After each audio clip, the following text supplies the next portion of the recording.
इतनी साजिश षड्यंत्र रच के देश को इतना भयंकर आजादी धर्म के नाम पे मिली थी क्या? आज़ादी मिली थी, जो उसका देश के टुकड़े हुए थे वो किसके आधार पर हुए थे? वे मजहब के आधार पर तो हुए थे। अगर मैं पाकिस्तान अलग बनूंगा तो वो एक सोच थी, विचार थी कि हमारा भगवान साथ में आसमान पर रहता है, हमारा कण कण पर रहता है। ये तो जिसके पास पावर है, जिसकी सरकार, उनसे पूछो भाई। हम ये प्रश्न तो हम खुद ले गए, यहाँ जंतर मंतर पाए हैं और यही प्रश्न आप खड़ा कर रहे हैं। मिल रहा है कहीं से? कहीं से कोई जवाब नहीं मिल रहा है, ना तो कोई सामाजिक तौर से, ना कोई कानूनी तौर से, ना कोई हमारी जो जिस आशा उम्मीद से हमने जो सरकारें बनाए थे उनसे। लेकिन हमारे पास विकल्प भी नहीं है। हम जाए तो जाए, करे तो करे, क्या करें? एक मान मर्यादा सभ्य नागरिक है, सनातनी अनुयायी हैं, अपनी सीमाओं को लांघ भी नहीं सकते और किसी को अभद्र भाषा सबका प्रयोग भी नहीं कर सकते। और समाज भी संगठित नहीं हो रहा है, क्योंकि समाज भी समाप्त होने की कगार पर पहुंच रहा है, सनातन भी समाप्त होने की कगार पर पहुंच रहा है। लेकिन उन जो इसके लिए समर्पित है उसके लिए उनका कोई ध्यान नहीं है, कोई ध्येय नहीं है, कोई कर्तव्य नहीं है, कोई सोच नहीं है। अरे तो इतने बड़े भूभाग चौंकाने के बाद, इतना बड़ा मूल्य चौंकाने के बाद भी सत्य सनातन यहाँ सुरक्षित नहीं है, तो कहाँ जाएं? कौन सी भूमि पर जाए, कौन से देश में जाए और किस सरकार पर विश्वास करें? अगर ये सरकार हमारे पक्षदार हैं, हमारे रक्षक हैं, हमारे पोषक हैं, हमारा आने वाली पीढ़ियों का, हमारे भारत भविष्य का, इन भविष्य इनके हाथों में सुरक्षित है, ये हम प्रश्न चाहते हैं। और 5 मांगे हम बाद में बोलिए है भाई, इसमें भाई एक देश, एक धर्म, एक ईश्वर, एक शिक्षा पद्धति, एक पूजा पद्धति। ये हमारे आदरणीय राष्ट्रपति महोदय से हम पत्राचार करेंगे और दे कामेंगे, क्योंकि प्रधानमंत्री जी को तो बहुत सारे पत्र मेल डाल लिए कि भाई हमारे पास ऐसी योजना है, समस्याओं का समाधान है। प्रधानमंत्री सुन नहीं रहे आप लोगों की बातें। अब वो अपने तरीके से उस लेवल पर जाकर उसका कार्य क्षेत्र भी इतना बढ़ गया है कि देश भी विदेश भी बहुत कुछ संभालना पड़ रहा है। अब विश्व स्तर पर ऐसे एक आध्यात्मिक दूरदृष्टि सोच का कोई नेता नहीं है। कहा है कि उसकी अपेक्षा से ज्यादा बड़ा दंड देने का काम करेंगे। हाँ जी, मोदी स्टाइल है। मोदी जी जब बदला लेते हैं तो अपने स्टाइल में लेते हैं। वे एकदम फपकते नहीं, धड़कते नहीं और एक योजना बनाकर, टारगेट बनाकर और अगले दुश्मन को ख़त्म कर देते हैं। इसलिए पाकिस्तान भी छेड़ रहा है, सारे पाकिस्तान के दस्तक लग रहे हैं। अब देखना क्या होना है। पाकिस्तान तो गिदर भड़की भी दे रहा है। ओहो, अब समस्या तो ये हो रही है, किसी के पास अब खोने को कुछ है ही नहीं।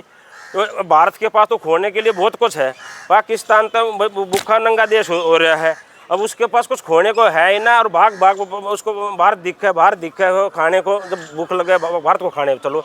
भारत माँ का असल ऐसा फैला पड़ा है, हम तो तुम्हें कोई आओ और खाओ। भारतीय मुसलमान कह रहे हैं कि ये लोग धर्म की राजनीति करने लगे हैं। कौन से मुसलमान कह रहे हैं? जो 47 के बंटवारे में जो भारत से पाकिस्तान में मुसलमान कहे थे, आज तक तो मौला जी कहे जहाँ पे मुसलमान मानने भी ना जाते। पहले तो कम से कम जो अपना मुस्लिम समुदाय है उसका जो भाईचारा है, द्रौपदी मुर्मू के पास भेजा जाएगा। मैं हम तो कश्मीर से कन्याकुमारी से बम्बई से गुवाहाटी तक अपना देश, अपनी माटी, कहीं भी जावा कहीं भी मन करता है। लेकिन अब जाएं ऐसे माहौल में तो मुश्किल, ना जाए तो मुश्किल। और नागरिक सुरक्षित अपने घर पे भी ना, कश्मीर गुवाहाटी की उसकी बात हो रही है। ठीक है, माहौल तो ऐसे बनते जाने लग रहे हैं। जो ये जिहादी मानसिकता जो उत्पन्न हो चुकी है ना भारत के अंदर, एक चीज़ बहुत चलती है हमारे देश के अंदर कि अच्छे मुसलमान हैं।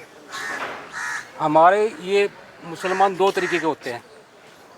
जब हिंदू धार्मिक होता है तो तपस्या करता है परमात्मा की प्राप्ति के लिए, और जब मुसलमान धार्मिक होता है तो वो आतंकवादी बनता है। और जो अच्छा मुसलमान होता है वो उस आतंकवादी को सपोर्ट करता है।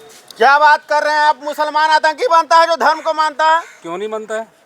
बनता है, सत्य है बिल्कुल एकदम। बताओ मुझे, देश का विभाजन हुआ किसके आधार पर हुआ? इस्लाम के आधार पर हुआ है। और हमें जो आज मोदी जी कहते हैं कि भाई हम ये बक्का बिल लेके आए हैं, क्या करेंगे? उन्होंने तो मुसलमानों को इंसाफ दिया ना, हिंदुओं को तो नहीं मिला। जो हिंदू पाकिस्तान से छोड़ के आए थे घर, ज़मीन, प्रॉपर्टी, वो किसकी होगी? पाकिस्तान के मुसलमानों की।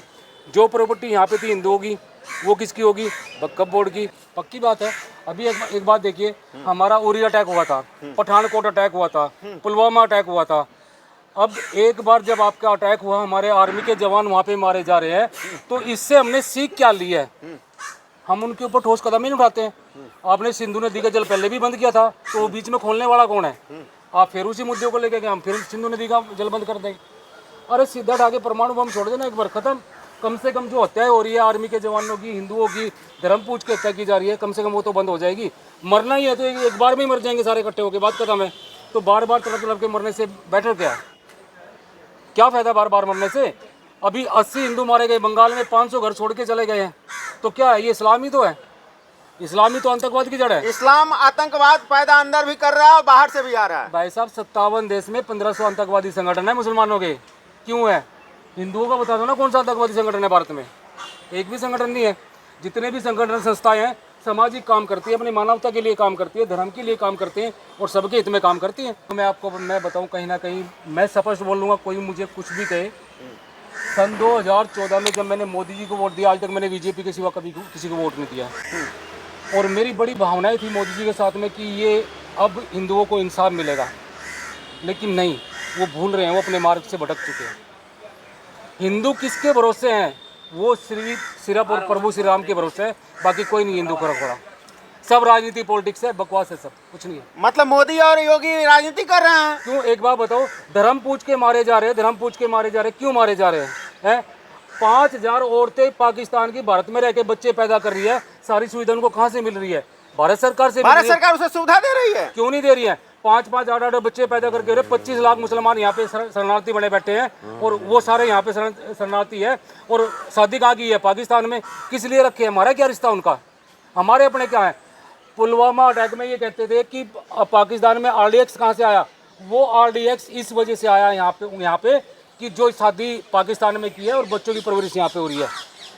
सारी यहाँ से जो भी खबर होती है वहाँ पे जाती है सब। ये हमें मतलब ये है, हम अपनों को खो रहे हैं, अपने आर्मी के जवानों को हम खो रहे हैं, अपने हिंदुओं को हम खो रहे हैं। हमारे अंदर दर्द है, पीड़ा है। और मैं एक बात और कह रहा हूँ, आज भारत सरकार को स्पष्ट कह रहा हूँ, मुझे बेशक फांसी पे चढ़ा लो, अगर वो हिंदुओं की सुरक्षा नहीं कर सकते, स्पष्ट जवाब दे दो, हम सनातन धर्म की रक्षा खुद अपने आप कर लेंगे। कायर नहीं है, हमारा खून पानी नहीं हुआ है अभी।